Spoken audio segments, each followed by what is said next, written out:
Well, good morning. I would like to thank you for all coming today. My name is Rebecca Porter, and I am from Plant City, Florida. I am the keeper of the baby shoes of the Cry Without a Voice Baby Shoe Memorial and a national director for Operation Outcry. With me is Daria Monroe, Florida State leader of Operation Outcry, and almost 24 Florida Operation Outcry women who would like to share their personal experiences of abortion as we join together to ask Governor Christ to please sign House Bill 1143. We know that there are many very important issues in our state right now, especially the damage of the oil spill to our Florida beaches and our environment, unemployment rate, and health care. We think House Bill 1143 is also a very important issue for our state. This bill that our legislature has passed and waits the governor's signature is of extreme importance to the welfare of women and our communities of our state. The two issues, protecting taxpayer dollars from funding elective abortions and providing women the opportunity to view their ultrasound and be fully informed about her pregnancy before she makes one of the biggest decisions of her life. These are all important to all Floridians, not just the women desiring abortions, as you will hear from our experiences of our own abortion choices. We really don't understand Governor Christ's concerns of women having to pay for an ultrasound when we know that according to a state study, a Senate study, that over 80% of abortion clinics already perform abortions. They don't just share the information with the women. So women are already paying for ultrasound. If you are having surgery, wouldn't you want all the information available to you for that procedure?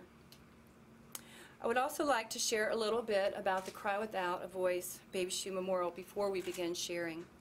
The memorial is made up of over 1,200 pairs of baby shoes that have been tagged in loving memory by the actual mothers, the fathers, grandparents, siblings, friends of children whose lives were lost to abortion. The messages are very clear to the pain, heartache, regret, and the lies that were told to many women concerning fetal development. The Baby Shoe Memorial has been displayed at the universities of Florida, Central Florida, and Miami, each displaying 235 pairs, the daily average of abortions in our state. They were also displayed at the Rotunda area in the Capitol earlier this year, and they have traveled to several states and to several nations. The full display has traveled to Washington, D.C. on 9/11 and is displayed at the Capitol courtyard today.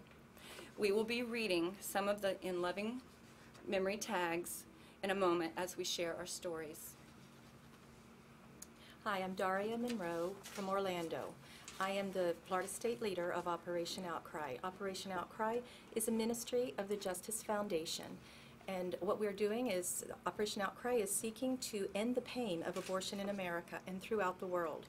Operation Outcry has inspired a movement of women and men who have been hurt by abortion to speak the truth. Abortion hurts women, men, families, and our communities. Studies show that women who are fully informed are able to handle whatever decision they make better than those who are not. I counsel outside abortion facilities, and I personally know that women are already charged for ultrasounds.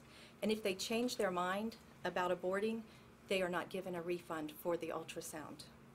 This afternoon, we will be presenting to Governor Christ's office 346 legally admissible testimonies in the form of declarations from Florida women.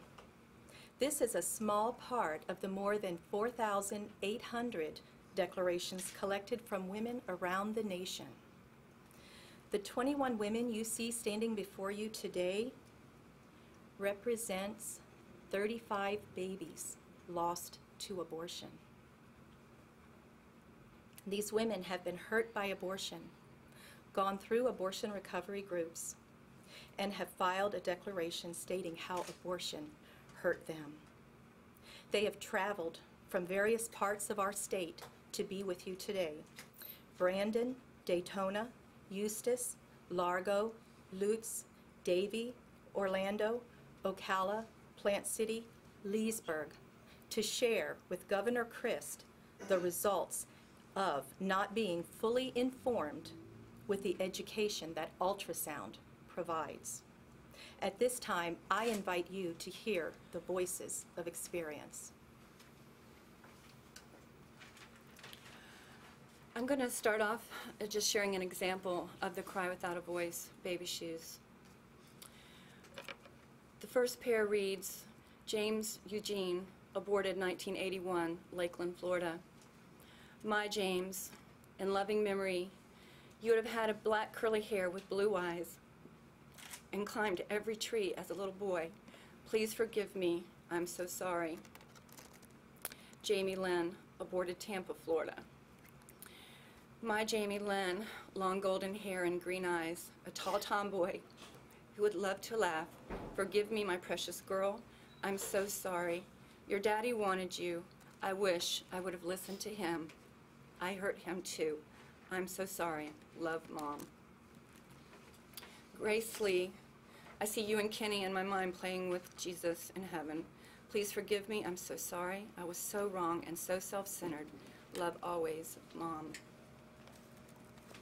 Kenny Dale Jr., I didn't know. I screamed for them to stop, but they wouldn't. I'm so sorry. Please forgive me. All my love, Mom.